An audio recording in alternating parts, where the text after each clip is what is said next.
I'm here with Mike Rabens, and he flew one of these F-14s behind us. What was it like to fly, Mike?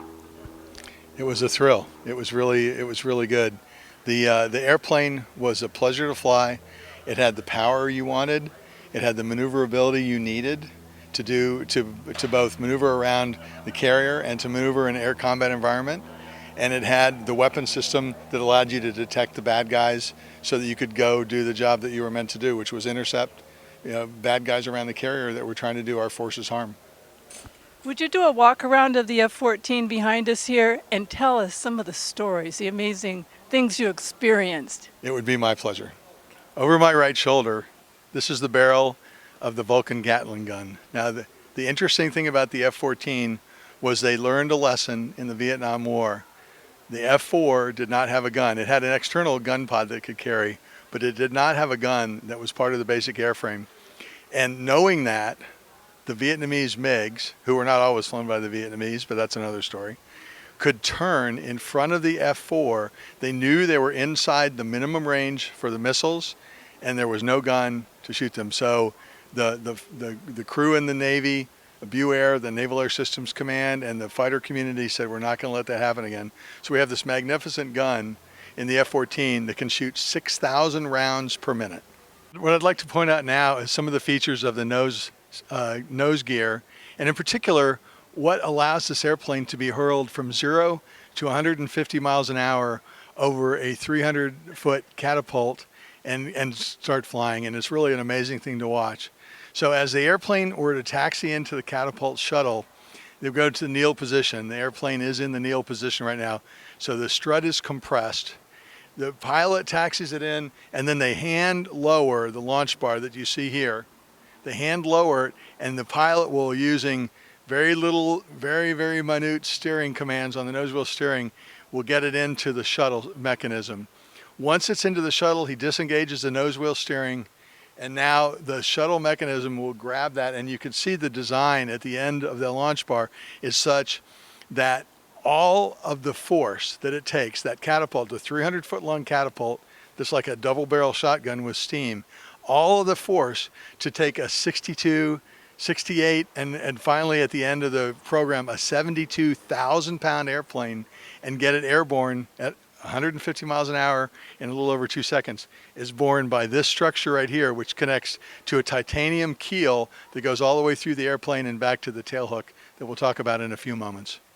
Now, the other part about the catapult launch that's interesting is that you want to get the engines up to full thrust. If it was an F-14A, all the way into full Zone 5 afterburner.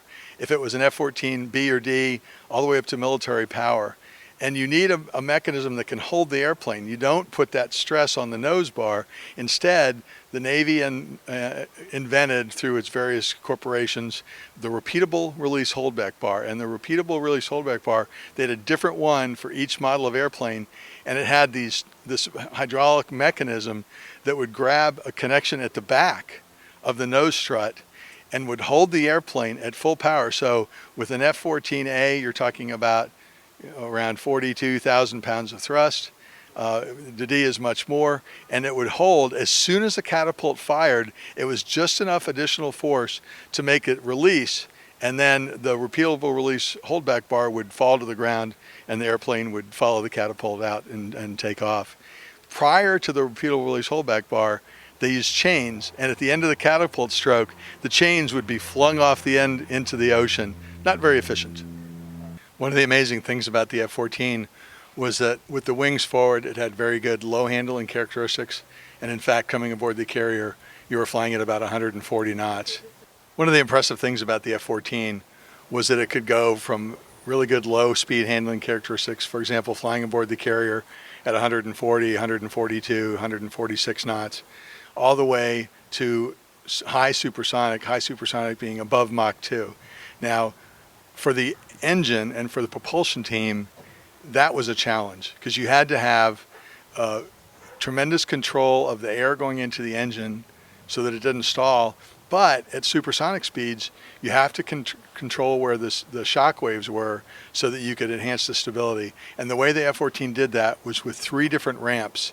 The 2 forward ramps, which would come down, and then there's 1 ramp in the back that you'll see in a moment that actually was used to port excess air out and over the top of the airplane. Those 3 ramps allowed this airplane to go from 140 some knots to Mach 2.2.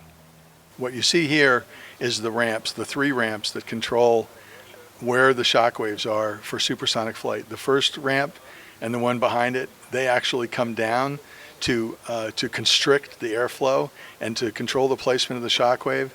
And then the third ramp, where you can see the actuator there, that actually allows air to be ported out above the airframe so that the right amount of air is going to the engine under all conditions. When we're at slow speed flight, these are flush as you see them now, and then as you get faster and faster and faster, they actually move down to control that airflow.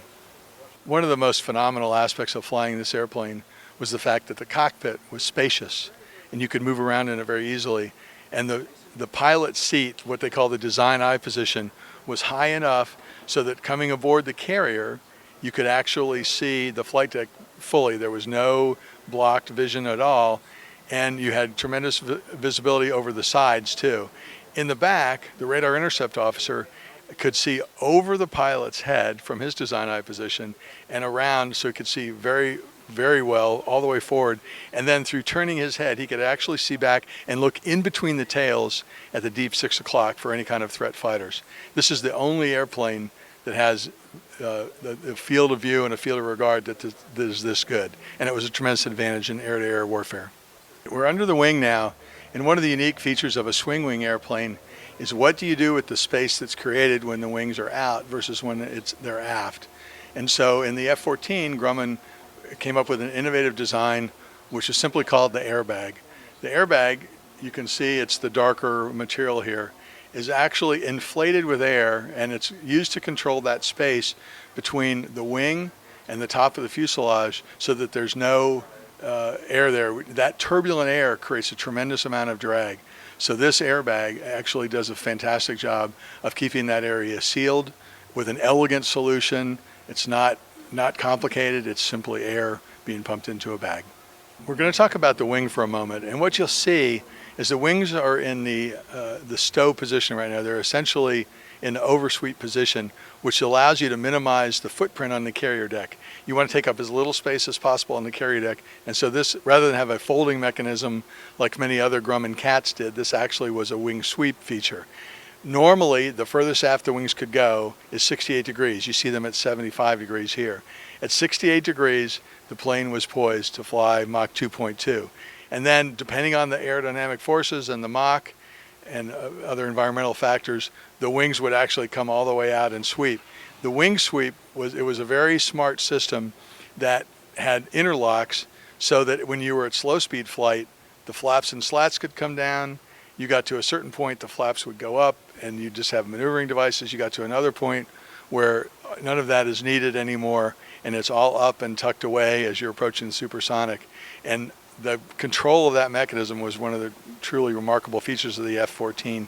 And you can see the pivot point, which is hidden inside the structure, is approximately above where my finger is pointing.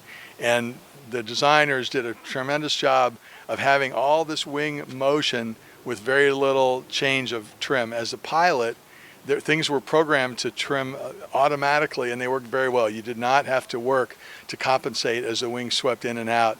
The plane did that for you. I'd like to talk now a little bit about the weapons carriage on the F-14. One of the innovative design features was, in fact, that they developed these weapons pylons that did not change angle, so they did not have to worry about compensating for the changing wing sweep. They simply put them in a fixed location.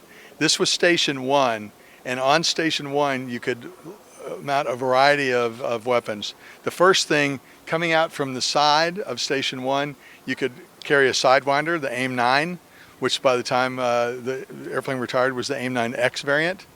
And then here, depending on which fairing you put on, that was the 1B station, you could carry either a Sparrow or a Phoenix missile. Now the Phoenix missile was very large and created a lot of drag, so it was much better to carry the Phoenix missile in the belly stations of the airplane. So typically we would fly with a Sidewinder in 1A and a Sparrow in the 1B position. So as a carrier-based airplane, you had to have landing gear that could withstand the forces of essentially dropping out of the sky from a second story. And in fact, Grumman tested the airplane. If you ever see the video Sea Legs, which you can find on YouTube, they actually did these drop tests. So the gear is very beefy. Imagine, if you will, coming back to the carrier, you've gone out for a combat mission, but for whatever reason you didn't expend your stores, so now you're coming back and you've got your weapons still on board, enough gas to be safe. You're basically coming back at the max landing weight of the airplane. The gear is designed to take that and more, and you see that it's actually quite beefy. It's one of the hallmarks of all naval aviation aircraft, and in the F-14 they did a really good job. And there never were any issues with the main landing gear or the nose landing gear. One of the features I'd like to point out now for the airplane is the ventral fin, and this one is colorfully painted in VF2 colors. But the ventral fin it looks fairly simple, but imagine, if you will, you've got an airplane with the engines 9 feet apart, and that means if one engine coughs and stalls and the other one doesn't, there's a large lateral force on the airplane to yaw, and you need the vertical tails and the ventral fins to help you stabilize. So the vertical fins on either side and the twin tails, which we'll look at next, actually were used to aerodynamically help the airplane stay pointed straight, even if one of the engines had quit. You can clearly see behind me the 2 large vertical tails of the F-14. The original variant had a single tail, and when they looked at all the potential control issues with single engine flight and having very good stability, directional stability, they changed the design to incorporate these 2 tails. So twin tails and twin rudders, and the combination of them gave you high control power to counteract any yawing movement and high inherent stability by having 2 vertical tails. Those vertical tails, coupled with the vertical fins that we talked about a moment ago, were important design features of the aircraft. I'm now at the aft end of the engine. The TF-30 nozzle system was had variable nozzle that was enhanced to give you the maximum thrust for the setting of the engine. So at idle power, you could see, we call these the turkey feathers, by the way. You could see the nozzle was in open position, and then as you went into successive higher thrust, military power onto afterburner power, then they would close down and constrict, and that would actually increase the amount of thrust that was being produced by the engine. It was also a way of monitoring the flow through the engine, metering the flow through the engine to enhance the stall resistance. The tailhook was an essential part of any carrier-based aircraft. When you came into land at a gross weight of somewhere in the 50,000-pound category, all the forces it took to stop that airplane in a 700-foot landing rollout were borne by this hook. So you can see we have the hook itself and the hook shaft, and that is connected to that same titanium keel that goes all the way forward to the nose gear and the tow bar that we talked about earlier.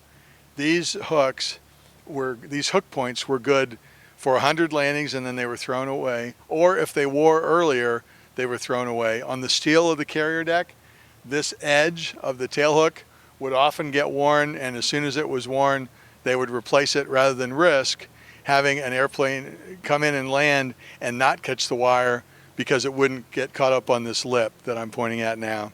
So the hook was designed to pick up the cable. That cross-deck pennant cable would be caught right here, and then as it would pay out on the ship, it would bring the airplane to a stop. The tail hook is an essential part of any carrier-based airplane. That is what stops you when you come back to land. So imagine, if you will, coming in on a dark and stormy night, you're low on gas, and the carrier deck is moving, and what you want is something that'll pick up that cross-deck pennant every single time. You don't want the hook to bounce over the cable, and you don't want the cable to miss getting in this notch right here, because this notch is where that cross-deck pennant will ride. The airplane will come to a stop in approximately 700 feet. So you're coming in at 146 miles an hour. Your plane is over 50,000 pounds of gross weight. You want all that stuff to work, and the strength to do all that was built into this tailhook system and the titanium keel. And on the F-14, the moniker Ironworks for Grumman was in fact rock solid. These were very, very effective pieces of gear on the F-14. We're actually underneath the airplane right now in what we call the tunnel. Now, Two things are really worth pointing out here. One is there's a tremendous area over my left shoulder that you can see, and this actually provides lift for the airplane. It's one of the things that aided the airplane in having a good low-speed approach to the aircraft carrier.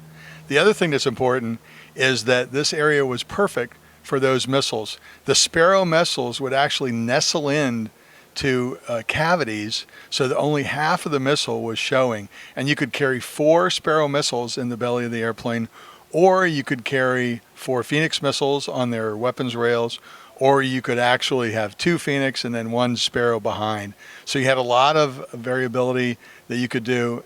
The weapons that were in this tunnel were much less of a drag penalty than the weapons that were out on the shoulder stations, station 1A and B, that I talked about previously. Really a phenomenal part of the airplane for performance. During a functional check flight, if they had worked on the engine or changed the engine in any way, one of the things that we had to do was do a supersonic run. During the supersonic run, when we got above Mach 1.23, we had to pull the throttles back to idle. The purpose of that check was to make sure the Mach lever and the other engine controls were effective in keeping the engine stable. Occasionally, they wouldn't work, and you would get an engine stall. And I vividly remember the first time that happened to me, it sounded as if Thor himself had taken his hammer and was hammering on the side of this airplane right below the pilot's cockpit. I would have sworn that Thor himself was beating the crap out of this airplane there. And it turns out, I found out when I got back, that that's normal if you have an engine stall at supersonic speeds. To sum up my impression of the airplane, it was the penultimate fighter aircraft. It was great at intercepts. It was great at dogfighting. It became great at dropping bombs. It became great at sending intelligence to the battle group commander through the TARPS pod and the rover system that was eventually incorporated.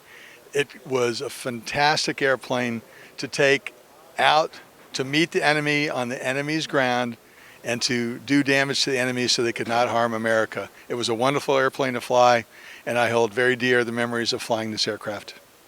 Thank you, Mike, for giving us that awesome walk around of the F-14, and thank you for your service.